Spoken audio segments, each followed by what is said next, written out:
And here we go.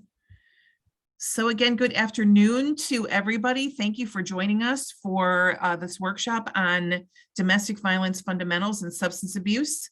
What we're finding in the literature and in the research is that domestic violence and substance abuse go hand in hand together. There's often somebody who's been abusive is also drinking. The victim can also be drinking, using drugs, and so on.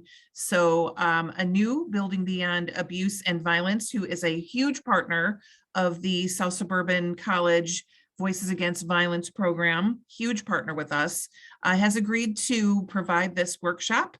And we're delighted to have Celeste Angelou here, who is the community educator at Anu. She has been in that position since January of 2019, so a little bit over 4 years now. And she's also got another plate that she's juggling, and that is being a student at Governor State University, earning her master's degree in social work. And she just told me today that she's got a internship, thank you, an internship scheduled coming up at Bremen High School. Wasn't that what it was, Celeste? Yes. Yeah. So at Bremen High School, so she's going to be a busy gal, but we are delighted to have her here and talk about, again, the connection between domestic violence and substance abuse. So she's going to take it away, but I'm going to monitor the chat. So if there's any comments, any questions of any kind, again, feel free to just put that information in the chat box, and I'll make sure that I communicate that information to Celeste.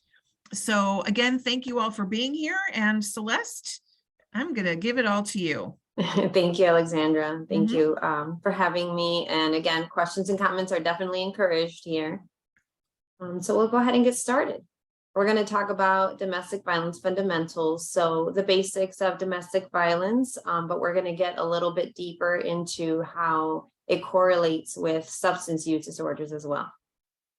So I appreciate that, that introduction. Just a little bit about myself here. I think the only thing that wasn't mentioned is that I'm a mother of two, so I do have two boys, an 8-year-old and a 5-year-old. That adds to my juggling. And currently working on my master's degree in social work at Governor State University. Here's my email if anybody has any questions or comments post-training, feel free to reach out. So just a little bit about our mission here at Anu. For those who might not be familiar with our agency, our mission is to provide comprehensive coordinated services to families in which domestic violence exists, without imposing any one solution. And we do have quite a few services that we offer. These are some of our services. We have the 24-hour crisis hotline. We have emergency shelter, transitional housing, as well as rapid rehousing, which are our housing programs. We have free counseling for domestic violence victims, as well as their children. We have a Safe from the Start program, which I am going to get into in the training. We also have legal advocates. They're located at the Markham Courthouse. Partner abuser intervention, which is usually court ordered, is a class where people have used abuse in their relationships. And then we have the community education department, which is my department. We provide different types of education to various groups of people. Again, feel free to stop me if you have any questions. So what is domestic violence? Domestic violence, the way we define it here at Anu, if you look on the internet, there's all types of definitions of domestic violence. Our definition is the deliberate pattern of abusive behaviors used by one person to maintain power and control over another within the context of a household, intimate partner, or familiar relationship.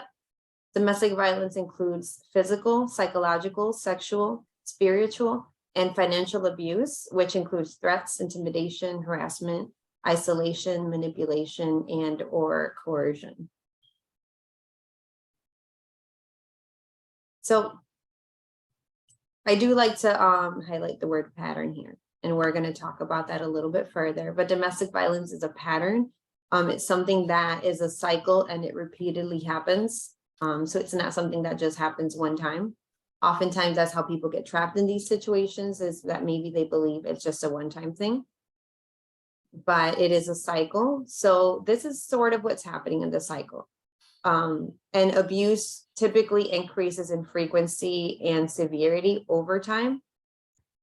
So domestic violence is a cycle, and these are the stages that people who are in abusive relationships go through. So the first stage there, we got the tension building stage on the top left. That's where the abuser might be starting to get angry. The victim might be walking on eggshells. When you're talking about substance abuse, oftentimes that's where the substance use starts, is during that stage. During that tension building stage, the abuser might start drinking, start using drugs, and now the victim is watching everything they say and do because they know what happens after that. So then we have the acute explosion stage. And in this graphic here, you can see some of the examples of what exactly is happening during these stages. But we've got the explosion stage where the abuse occurs, whether it's physical, whether it's emotional, maybe several different types at once. So we've got that explosion stage where the abuse occurs. And then the third stage, we call it the honeymoon stage. It's not exactly a honeymoon, but that's where the abuser might be apologizing. Maybe they are trying to make it up to the victim. Whatever it is they did in the explosion stage, they're going to try and make it up to them in order to maintain power and control in the relationship. So that honeymoon stage is actually a pretty big part of this, because this is really convincing to domestic violence victims. This might be what keeps them in the relationship, is that honeymoon stage might give them hope. So what's happening in these stages is during the tension building, the victim might respond by attempting to calm their partner. Maybe they're staying away from their partner or staying away from friends and family because they're doing what they think they should do to calm the partner down. The batterer or the abuser might be moody, nitpicking, withdrawn, yelling. So they might be using emotional abuse at this point. Then we have the explosion stage where the abuse occurs, whether it's hitting, choking, humiliating, and the victim might protect themselves in any way they can. They might call the police. They might try to calm the batterer. They might try to reason. Oftentimes they might leave the relationship or even fight back, which is why it's important to understand how this abuse and domestic violence is actually a cycle. And when you do see a situation where it seems like there's two people who are fighting, it's important to think of what started the situation, right? Because the other person might just be fighting back or defending themselves. Then during the honeymoon stage, we see the victim's response, or we see the victim's response. They might agree to stay, they might return or take the batterer back. They might attempt to stop legal proceedings. If they did start to file for divorce, they might take that back. Set up counseling appointments. They might feel happy and hope.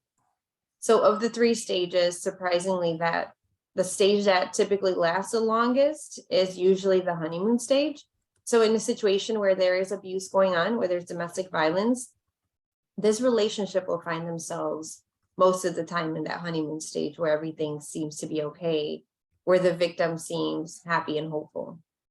Another interesting fact is that on average, a relationship will go through this cycle about 7 to 8 times before they decide to end the cycle or to do something about it.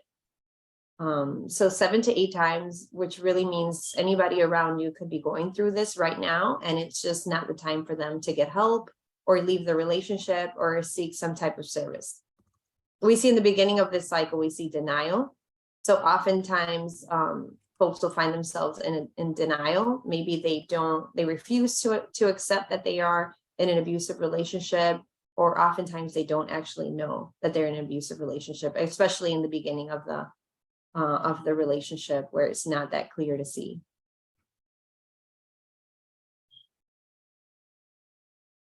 All right, so power and control. Power and control is the dynamic of domestic violence.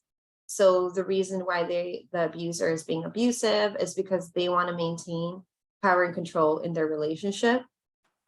So power and control in an abusive relationship is the intentional and systematic use of threats, intimidation, coercion, or violence to instill fear and dominance over another individual. This power and control imbalance in relationships can take many forms. So on the next slide here, I have a few of these forms that it can take. So this wheel shows the common themes and experiences of victims who have lived in an abusive relationship, and it includes examples of the range of tactics used by abusers. And it shows that abuse may or may not be physical violence. There's other types of abuse as well. And they're all considered domestic violence. They can be just as bad, maybe even worse than physical abuse. So I'll go ahead and give you a few seconds to look through these power and control tactics of abuse.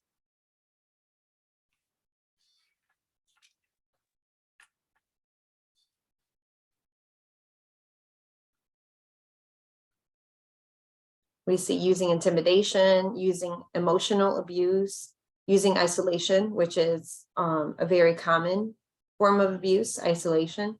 We've got minimizing, denying, and blaming, often making the victim feel guilty or making he or she feel like what's going on is her or his fault. We see using children, using male privilege, economic abuse, and then coercion and threats.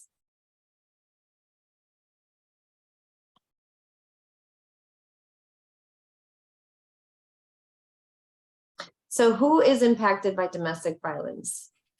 Domestic violence, unfortunately, impacts everyone, regardless of their socioeconomic status, regardless of their race, their ethnicity, their education level, religion, gender, sex, age, ability, size, sexual orientation, or any personal or cultural identity or characteristic. It impacts survivors as well as children. So we're going to talk a little bit about how it impacts the children as well. So some of the impacts of the survivors and the children are physical, psychological, short and long term. And then there's changes in typical behavior as well. Let me see my notes here. So domestic violence can affect our thoughts, our feelings, our behaviors, and it can even significantly impact our mental stability. Some common symptoms among survivors of domestic violence includes increased anxiety, post-traumatic stress disorder, depression, and even increased likelihood of substance abuse. So some interesting, that I find interesting facts are those between the ages of 18 to 24 generally experience the highest rate of intimate partner violence. So if you think about it, that really is, I know I'm talking to staff who's working at South Suburban College, that really is the majority of people who are in college. They're between the ages of 18 to 24. So it's most common between those ages.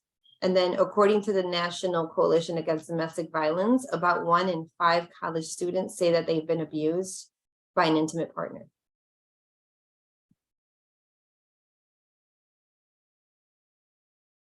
So let's talk about some of the impacts on children. Some of the impacts on children we see sleep difficulties. Oftentimes they can't fall asleep at night or they have trouble staying asleep at night. We see somatic symptoms, so related to the body, such as pain, weakness, shortness of breath, or anxiety. Increased separation anxiety. I think this one is very common. I hear from a lot of the counselors when they are seeing a domestic violence victim. Oftentimes the child doesn't want to let their mom get into the room. They don't want to stay away from them. So that's an example of that separation anxiety. We have increased aggression, increased distractibility and activity level, increased withdrawal and apathy. So they might have lack of interest, lack of enthusiasm, developmental regression. So an example of that, say that this child has been potty trained, but then due to the domestic violence that they are seeing or witnessing, they could regress, right? So then they can start bedwetting, or if they've already started sleeping in their own room, maybe they don't want to do that anymore. So any type of developmental, the ways they've succeeded in, they could actually take a step back there. We see sometimes repetitive talk or play about the events, and then intrusive thoughts and memories or worries. So some things that we can look out for, we can look out for changes in children's behavior. If this child is typically outgoing or friendly, but now they're withdrawn, maybe they're bullying other kids in school. Maybe this child is typically shy or quiet and well-behaved, but they're now misbehaving and breaking rules. That can be sort of like a warning sign that something might be going on in the child's home.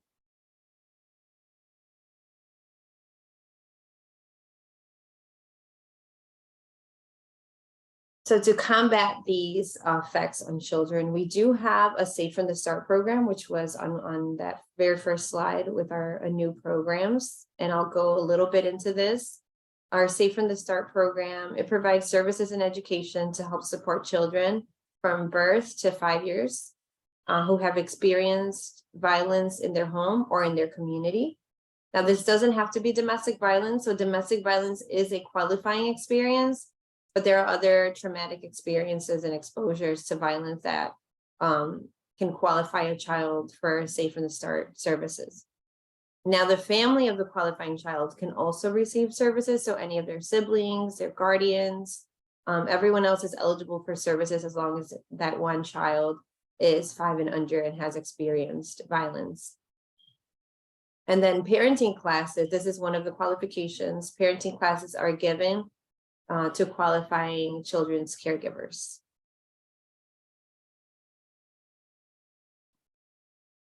Do we have any questions or comments so far, Alexandra? We're good. Sorry, it took me a second to unmute. No, Okay. as of right now, nope, nothing, Okay. nothing there. But again, everybody feel free to comment, put your observations, your own reactions to things in the chat box.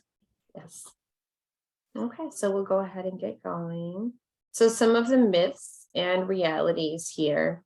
Well, actually, I have one here. So the myth is that domestic violence is caused by substance use. It can be caused, some people believe it can be caused by mental illness, by anger, by the victim's actions, or by relationship stress. In reality, violence is a choice, and it's used to gain and maintain power and control. And abuses in a relationship is a learned behavior.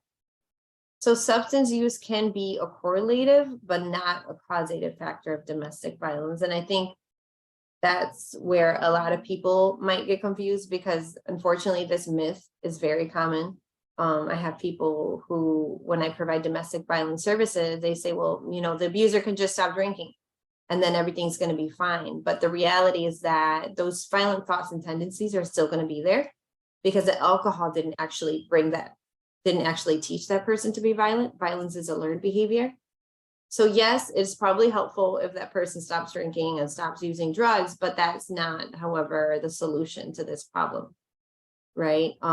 Abuse is a learned behavior. They're trying to gain and maintain power and control in their relationship. So maybe the choices made may have been different if not under the influence, but those thoughts would have still been there. So it takes a little more than that.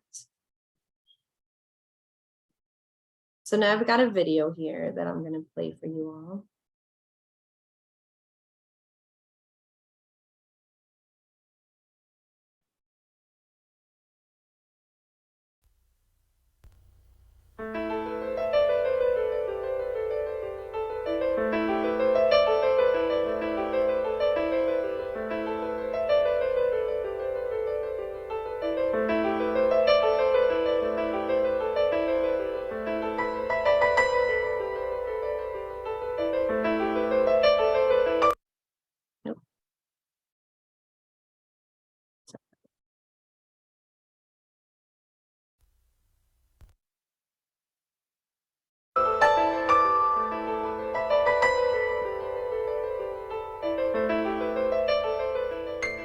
This program is offered in connection with the National Victim Assistance Academy and is sponsored by the Office for Victims of Crime. It examines the relationship between victimization and substance abuse. It also explores techniques that victim advocates may consider using to be more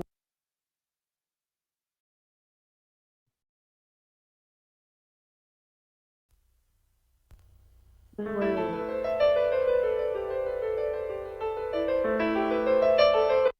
Sorry about that. emphasizes the importance of collaboration in assisting victims with substance abuse issues.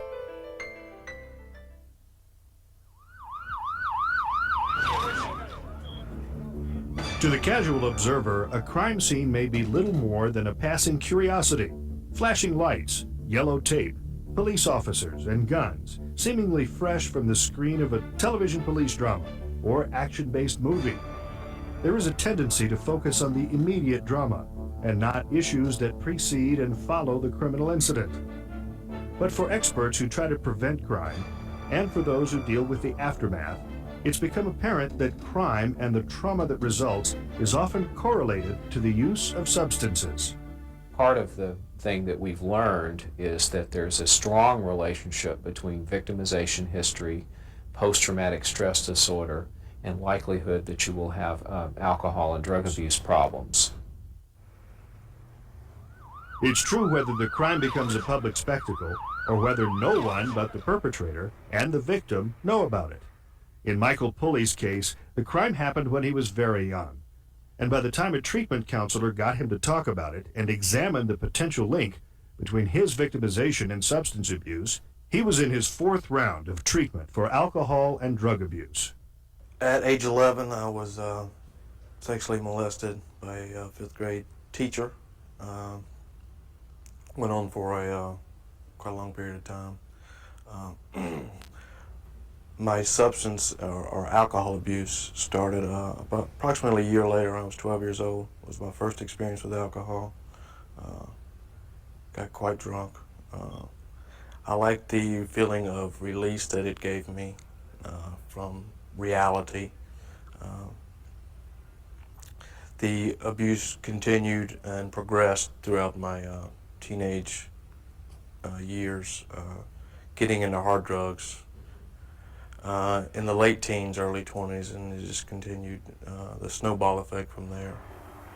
In Oklahoma City, the bombing of the Murrah Federal Building was much more visible, and the resulting trauma was much more widespread.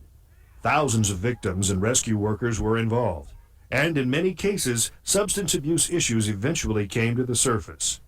With the rescue workers, it's the cumulative stress, it's the, it wasn't just the bombing, it's what happened before and what's happened since. The bombing certainly exacerbated that. But then it's the daily stress of their job. With the survivors and the family members, it's a different kind of thing. It's that traumatic grief issue, more so than the job stress or the cumulative stress. Each are difficult to deal with. I think, though, that each use drugs or alcohol to mask that pain and deal with it.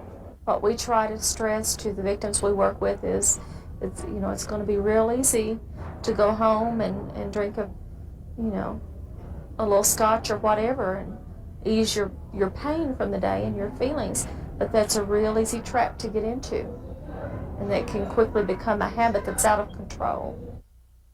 But substances don't just affect victims after the crime. There's a good chance that the perpetrator was involved with drugs or alcohol when committing the offense. And recent national studies also indicate that substance abuse by victims can be a correlative but not a causative pre-victimization factor. That is to say, a victim of assault who is intoxicated at the time the assault is committed may have made different choices had he or she not been drinking.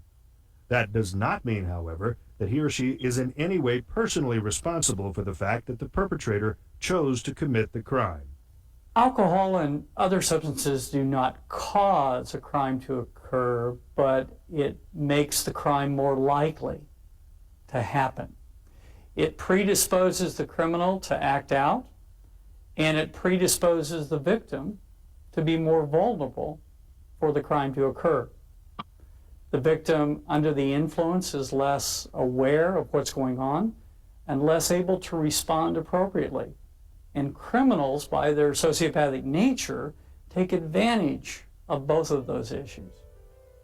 And while substance abuse is certainly not a cause of crime, the correlation between substance abuse and victimization is increasingly being examined, as shown by the following sampling of research findings.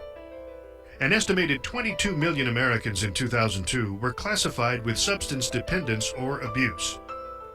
An estimated 19.5 million Americans aged 12 or older were current illicit drug users in 2002. Also in 2002, about 1 million violent crimes occurred where the victim perceived the offender had been drinking during the time of the offense. In 2001, almost 44% of the offenders in rapes and sexual assaults acted under the influence of drugs or alcohol. Half of all spouse murder victims drank alcohol before the crime. Youth who witnessed violence were 3 times more likely to have substance abuse disorders. According to the American Psychological Association's Diagnostic and Statistical Manual 4, disorders relating to a variety of substances are divided into 3 primary categories. Substances most often become a problem if they create dependence, with users perhaps developing a tolerance, suffering withdrawal, increasing consumption, being unable to reduce intake, spending excess time trying to obtain the substance or giving up normal activities, and continuing use even though they recognize a problem. But alcohol and drugs can also cause trouble if users fall into the category of abusers, where the substance may cause failure of the person to fulfill roles at home, work, or school, or where the user may put himself or herself at risk physically, legally, or socially. Alcohol users are further defined as moderate drinkers who consume 1 to 2 drinks a day, binge users who have 5 or more drinks at least 1 time in the past month, or heavy users who binge drank 5 times in the past month. While classifications for substance disorders are well established, the intricacies of cause, effect, and correlation between substances and victimization aren't as well understood. I wish that the relationship were clearer so that we could define what happens in terms of time and connection between trauma and PTSD and substance abuse. Right now, all that we know is that it's sort of a snarl, and that all 3 of those things are highly correlated with one another. We know that in the general population, the prevalence of substance abuse is about 15%, with a population of people that have been victimized, it might be 2, 3, 4 times higher than that. And when victims are also substance abusers, their victimization may be compounded when defense attorneys try to protect the offender. I think that the biggest problem is that substance abuse and its legacy in the community reinforces the idea of victim blaming. And as long as we have any concept that reinforces victim blaming, it's going to be hard for victim advocates to bring that into the forefront. Resulting complications from the victimization may be the beginning of a downward spiral for victims. Faced with the immediate injuries, emotional trauma, or property damage from victimization, as well as subsequent stresses from the media, the justice system, and recovery efforts, victims may rely on alcohol, illegal substances, or prescription drugs. Once you've been victimized, it would be very tempting to do drugs or alcohol to mask that pain, because that pain, whether it's rape, whether it's having a child murder, whether it's being an attempted murder on yourself, you know, that pain or that fear or that experience is always going to be with you. It gets easier with time, but it's always there, and especially at first, it would be so tempting to use something to mask that pain or ease that pain. I think there's a wide range of reasons why victims will come to use substances, alcohol or other drugs. And they include the obvious in that it masks the pain. But in addition to that, there's a self-fulfilling prophecy that loss of control is reinforced when you're out of control using substances. Whether it's sexual molestation, assault, or some other offense, advocates often find that drugs and alcohol are complicating factors in recovery. It isn't always clear whether the substance abuse or victimization came first, or the impact one has had upon the other. But it's obvious that advocates need to know more about the relationship between substance abuse and victimization. The national All right, so we're going to stop it right there. It is a good video. I can always share this link or the PowerPoint in case anybody wants to watch the whole video. But basically what it says is that there is a correlation, although it's not exactly clear what it is. There's a correlation between substance abuse and victimization, and there's a correlation between substance use and perpetration. So it's not causative, but there is a correlative factor there. Some of the notes that I wrote down, and I want to hear you all's thoughts too. So if anybody has any thoughts or comments, I'll open it up for that in just a minute. But alcohol and drugs, the video stated that alcohol and drugs, or alcohol and other substances do not cause a crime to occur, but it makes the crime more likely to happen. It predisposes the criminal to act out, and it predisposes the victim to be more vulnerable for the crime to occur. The victim under the influence is less aware of what is going on and less able to respond appropriately. So then criminals take advantage of both of these issues. And I thought that was really interesting to hear. And then the use of substances may also enhance violent behaviors and intensify pre-existing patterns of abuse. So again, like before, these patterns of abuse were already there, but the substances kind of intensify those patterns. Does anybody have any thoughts on the video? Anything that comes to mind, feel free to unmute yourself.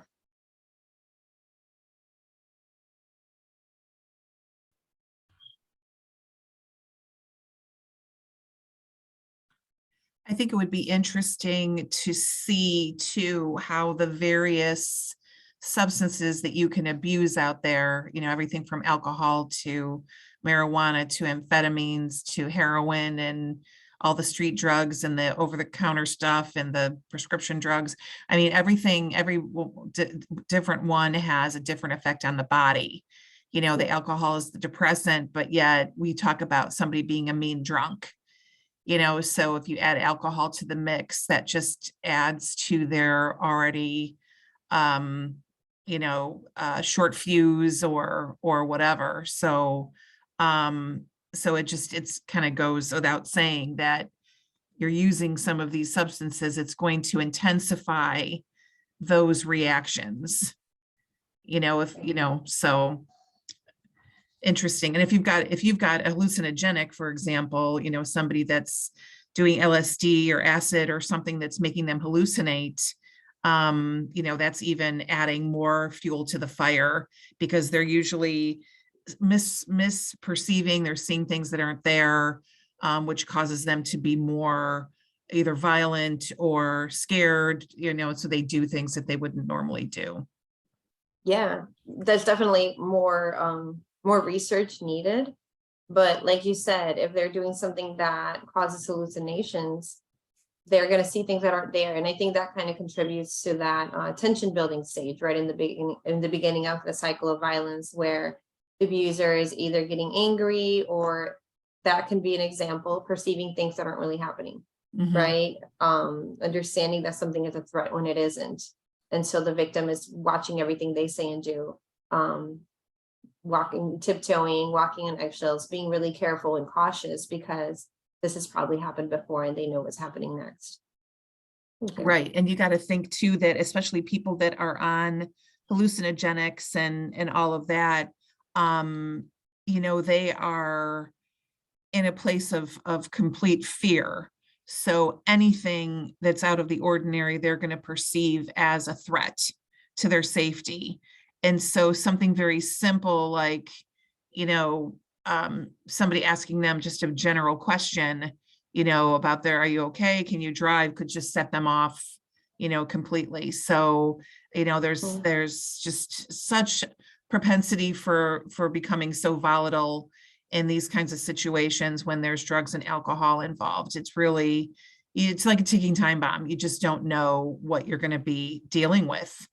And so, you know, that's where law enforcement, I think, you know, and I'd love to hear from, you know, from our law enforcement too, Linda or Jason, Kim, Sam, anybody that, has dealt with this situation and what it felt like, or what did you have to do differently maybe than you would have in a situation where somebody wasn't on drugs or wasn't high, and to keep yourself safe, as well as to keep the victim safe and the person who is under the influence safe as well.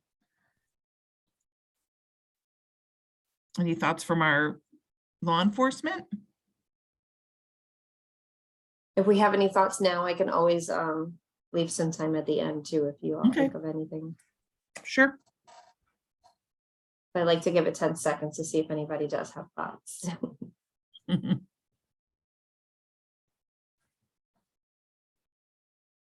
Okay. One thing that did stand out to me about the video as well was that some people turn, or a lot of folks turn to substances in order to feel that release from reality. Mhm. So that was really interesting when you think about the victims of domestic violence, is that they kind of need an escape from reality, and sometimes they turn to substances as well. And I'm going to talk about the different ways in which the abuser then uses the victim's substance use as another way of maintaining power and control in the relationship. So here we see some correlation and increased risks. We see that domestic violence increases the risk of substance use disorders, and women living with substance use disorders are at increased risk for harm. So they're at increased risk of being a victim of domestic violence as well. Not just women, and the stats do say women, but it can happen to men as well. So female survivors of domestic violence are 15 times more likely to abuse drugs than women who have not been abused. And again, that goes back to that release from reality, right? They want to feel like they can escape a little bit. So among domestic violence offenders, substance use disorders may increase the frequency and severity of abuse. It does make the problem worse, but again, it's not causative. So it's not the cause of the problem. And then the last correlation we have is that 61% of domestic violence offenders have substance abuse problems. So that's more than half of domestic violence offenders who actually have a substance abuse problem. So that just shows the correlation there.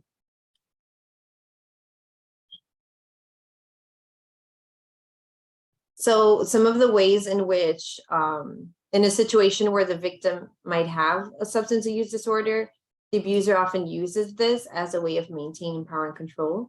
So some of these tactics we show here, the abusive partner may undermine a survivor's efforts to achieve sobriety. They might isolate a survivor from sources of support. Maybe they don't allow their partner to get support. Maybe they don't want that person to get support. They don't want that person to achieve sobriety. So they might use the survivor's dependence on substances to further their control. So this can be done in many ways. They might use stigma around substance use to call a survivor's credibility into question, including in custody cases. So we're going to see an example of somebody who does lose custody of their children while being victimized in an abusive relationship because they fell into a substance use disorder. So that can be used in custody cases. Some other ways that the stigma around substance use, they can use that to call their credibility into question. Let's say if they do call the police, if the victim calls the police on the abuser, but the victim is under the influence of drugs or alcohol, then the abuser might say, well, what do you think is going to happen when they get here? They're going to see that you're the one who's, you're the one who's using substances. So who do you think they're going to believe? So that could be another way of maintaining power and control and stopping the victim from seeking services.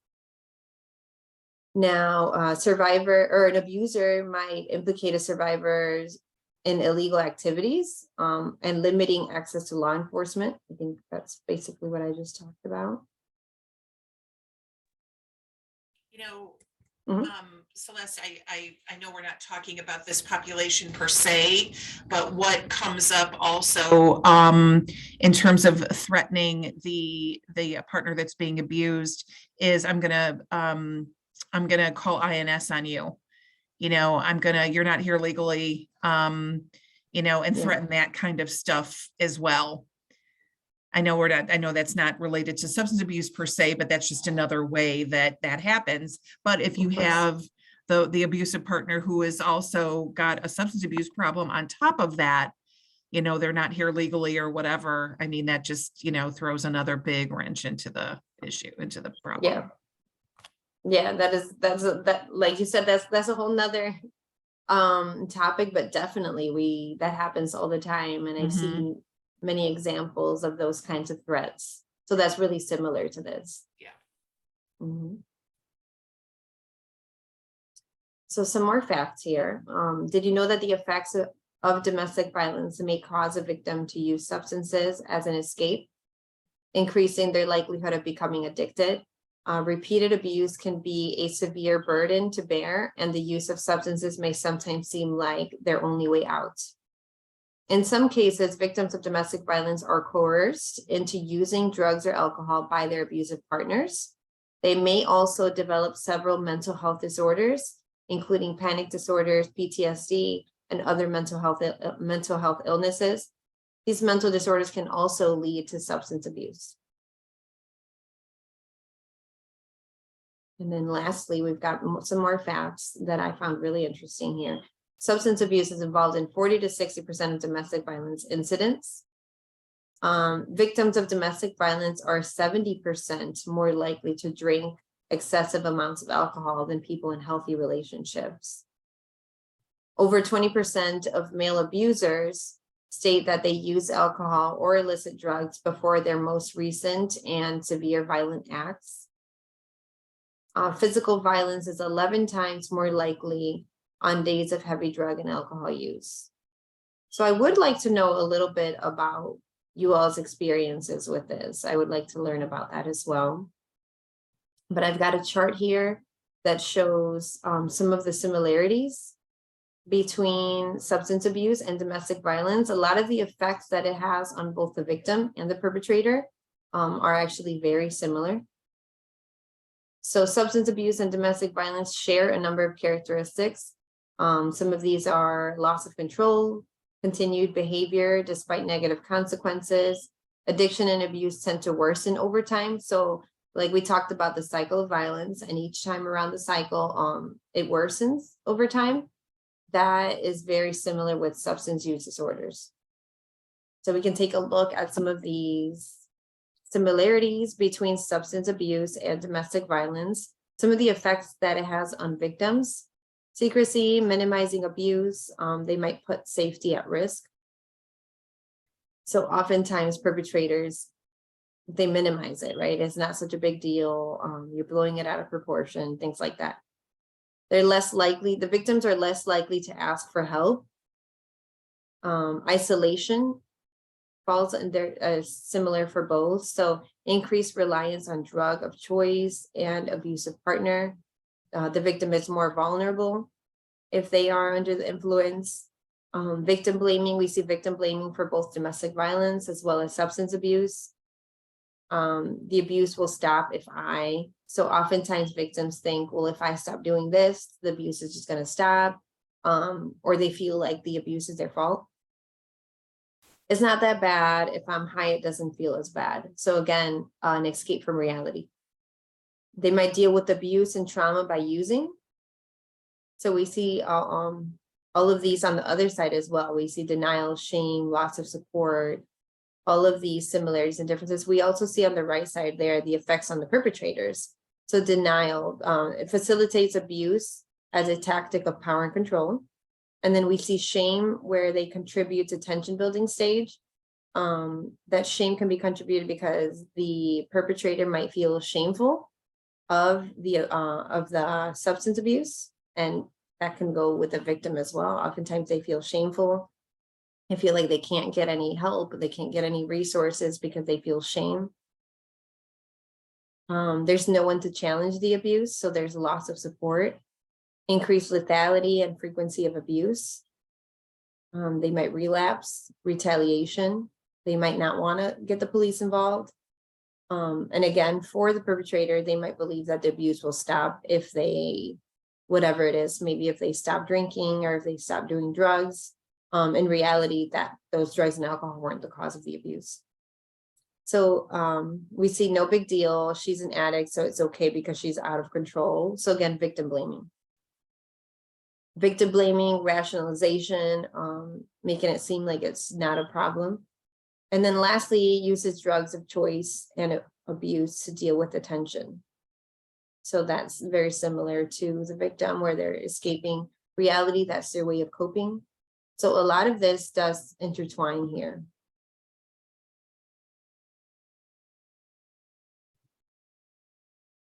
All right. So as advocates of domestic violence, we are most effective when so it's important that we become trauma informed and that we actively avoid re-traumatizing or re-victimizing.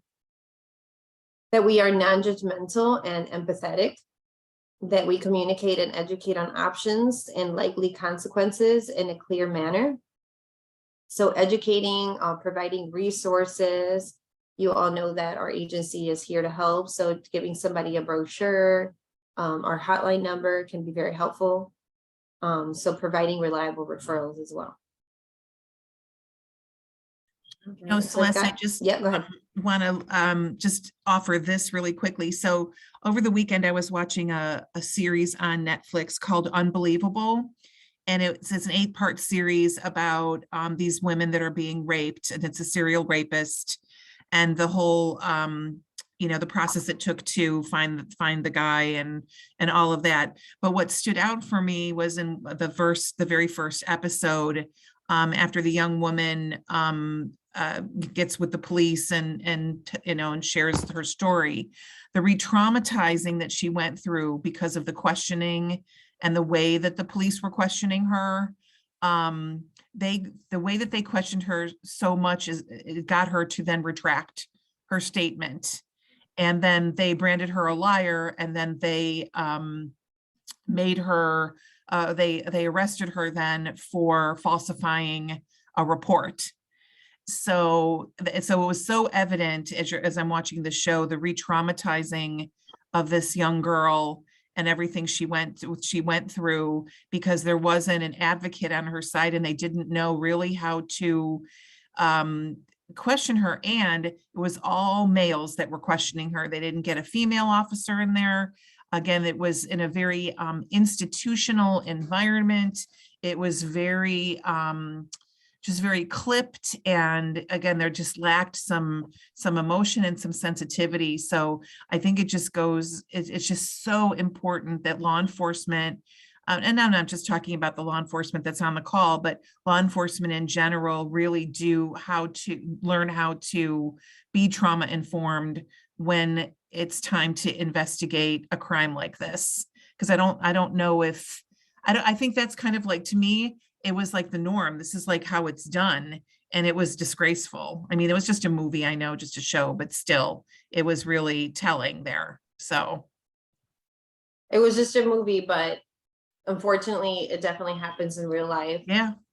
A lot of those triggers, re-traumatizing, or even victim blaming by the people who are supposed to be there to help, unfortunately, is common, and which is why it is important to provide trainings and become trauma informed.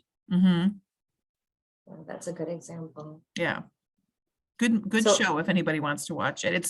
It's triggering though, just so you know. I would never, I thought like, oh, is this something I could show here? And I'm like, nope. Too much of a trigger. I couldn't do that. So I definitely wrote it down. So I've got Unbelievable on Netflix. Yeah. You said Netflix, right? It was done very well. I finished it in the entire weekend. It took me just the weekend to finish it. So it was good. So I'm going to show a video. I know it looks weird now, but I've got to adjust my screen. It's about a 2-minute video of someone's experience with domestic violence and substance use. Domestic violence and substance abuse, two serious issues, but a lot of people don't know that they are deeply connected. Courtney Friedman spoke to a survivor who lived at the intersection of those two problems and is now free from both. It's part of Courtney's series, Confronting Domestic Violence, Loving in Fear.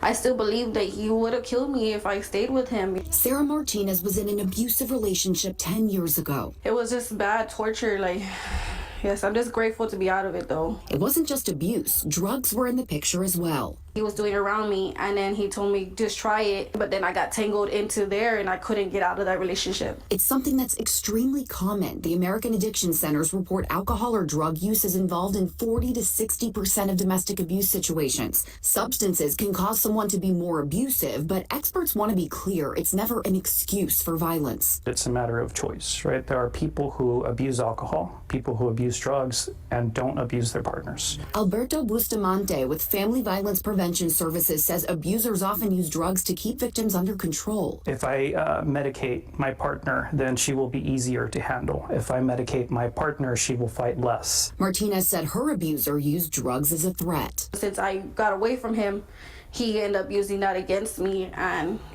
calling CPS against me. And it worked. She lost custody of her children. I checked myself into rehab and I changed my life, and for my kids, I did it for them. She's now clean and sober and has regained custody of her kids. Proof that getting out is possible. I want to help other women because I know how much it feels and need help. If you're in a situation like this, the folks here at Family Violence Prevention Services hope that you'll reach out to them. They actually partner with other organizations in the community that can help with substance use. From the North Side, Courtney Friedman, KSAT 12 News. And if you or anyone you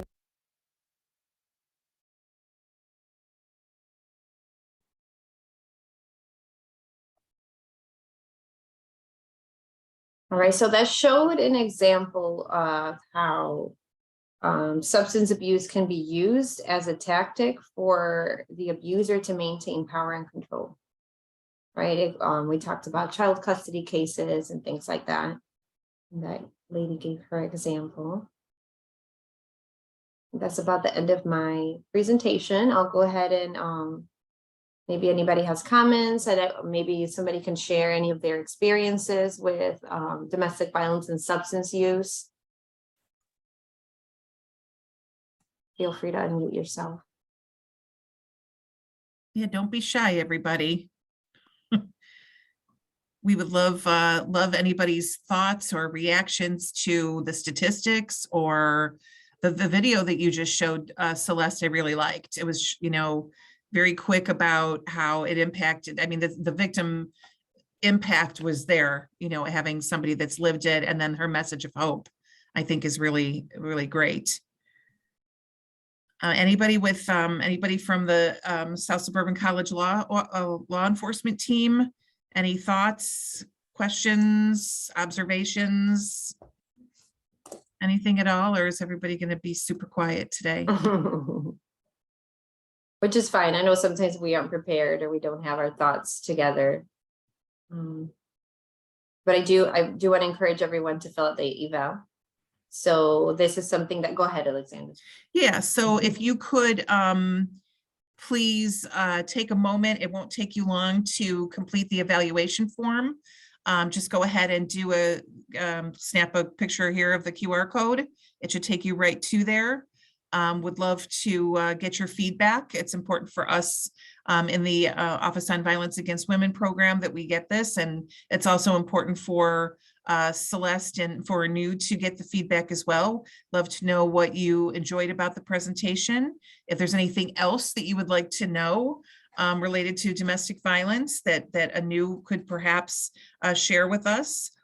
So feel free. We're gonna give you a few minutes to go ahead and do the QR code. If anybody needs a paper evaluation, I can get that for you as well. Just put your information in the chat. And then I do need Yesenia and let's see, who was the other one? Yesenia and Deborah Nobles to please put your information in the chat. I need your email addresses so that we can, make sure that we're communicating. I know initially you have your hand up, Dr. Jones. I didn't know if I was on mute or not. Hi, I have a question. I'm thinking about some of the programs that we offer, and I know that we offer a certificate in addictions and substance abuse. Oh, And wondering, I'll have to go and check, but wondering if if information like this or workshops like this could be part of like that program or something. I'm trying to, what's the right word? Add components, I guess. I mean, it's not, it's an academic program and I'm not in charge of academic programs, but I'm really wondering, and hopeful that maybe those students who are in those programs would find this information solid and helpful as they move through their academics. And I guess, would you be willing to to do a presentation for that group? Definitely, yeah, you've got my information right here. If anything, also like write it in the chat and I can get back to you about that. But go ahead and email me and we can set something up. I'm happy to. and even our criminal justice program as well. I can let Becky Walters know too that we have this, that we did it. We've already done it once, and it's, you know, got good information, and might be something that, and it's this, I'm recording this now, so it could be something that they show the recording of it as well. But it's better, to me, it's better to have the live person with you, because then you can ask questions as they come around and so on. So thank you, Deborah. I got your connection there. And then I don't know, is Yesenia, are you still on the call? I don't know if you're still here or not. I don't think you are. Okay, I wasn't sure who that was. So, but it's good to know. Okay, so last call for questions or thoughts or observations of any kind. Oh, thank you, Talia. If you can give me Yesenia's email, that would be great. Thank you. Okay, anything else for anybody? All right, any last minute messages, Celeste? I don't think so. Thank you all for having me here. Thank you, Alexandra. And thank you all for joining. Anybody who did need CEUs, I haven't looked at the chat, but I have 4 people that need them. Nice. So we'll get those to you within 5 business days, probably less, but okay, that's sent over. Great. Thank you to everybody. I appreciate you all. Have a great rest of your day. Thank you to Celeste. As usual, great information and definitely needed. So goodbye, everybody. And Celeste, I'll be in touch. Okay. Bye, everyone. Thank you. Bye-bye.